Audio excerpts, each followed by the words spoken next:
Hello, I'm back out here again. I'm in the process, I already dumped some coolant out. I'm in the process of trying to fix my intake leak. Smash. It's pretty bad back here. I'm not going to be able to get the phone back there, but it looks like it could be the distributor that's leaking also, but I can't get on it. But if I was to be able to angle the, you know what, let's try that. Let's see if we can. It's going to be dark. You can see how it's been running down. Sure, that's a terrible view, but I just did that. What are we looking at now? Yeah, okay, so coolant is out. I just got to get this thing off, that hose. Yeah, somebody did say, I don't know if it was Arthur or Eric or somebody else, but they said something that you could just use pipe plugs and just block off that bypass, and they say it's just what the factory did to help warm the engine up sooner. But I'm not going to get involved. I don't want to go buy a tap, even though I probably had the plugs, but I just don't want to deal with it right now. So I'll wrestle that on. I think it has a 195 thermostat. I was thinking about just making life easier and just undoing all of this and then putting a 180 back in, but it's working fine, so I also don't want to mess with it. It's not like it overheats or anything. But yeah, hopefully I'll get that intake off here, hopefully soon. Yeah, the distributor gear, sniff. It actually looks pretty good still. I mean, you could definitely see how it's been wearing down, but it's probably got maybe 1,000 miles on it, maybe 1,500 at this point. Tube of silicone. I took my makeshift cap off, and at the top it's still wet, but the tube itself feels like, hopefully it's not cured. If it's cured, I'm just gonna have to go back out tomorrow and just buy a new tube. So worst case scenario, I just get everything torn apart and cleaned up, and then I'll just finish it tomorrow. But I would like to get it all done today so I can then move on to that transmission, which I don't have the kit for it yet, but I should be getting that tomorrow. Yeah, I'm just gonna keep going, I guess. Sniff. Well, I already did that. I'll do it again. I got the silicone laid down. Hopefully it's enough.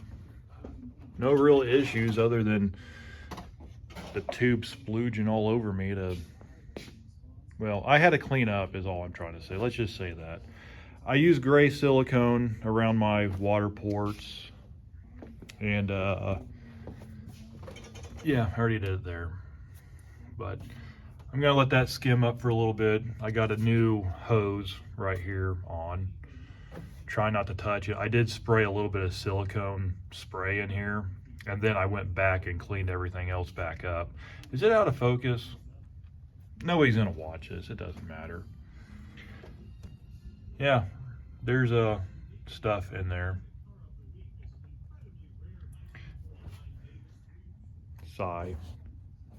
I just got done setting the gaps on the plugs. I figured I had to pull them all out to make sure the engine was on #1 compression. They were all set about 045, which I'm sure I did that intentionally, but I have them at 035 now. I know with HEIs you can go with a little bit more gap, but I think 035 is probably about the best to go with. This one is, it has some oil. I'm pretty sure it's actually from the breather. I went through and snugged down all the bolts that I could. I didn't get to these ones, but they're fine. It doesn't really seem like the valve covers are an issue anyways, but I think oil is just dripping down from this nasty thing. Yeah, see, it's all sorts of milkshake. I'll probably get like some kind of block sealer, not K-seal this time, but maybe I'll try something else before I put the coolant back in. I'm pretty sure the block is cracked. So I'm not gonna do anything really about it now. too much going on. Okay, so yeah, I'm gonna put the plugs back in. I'm gonna probably just put well, you know what? I'm just gonna do stuff. I'm done for the day, Shake. Right now, I'm just gonna let the silicone cure, and tomorrow, I'll put the coolant back in it, maybe put some product in it to help out the block or make it less bad. The front looks pretty good. I'm not even gonna try showing you the back.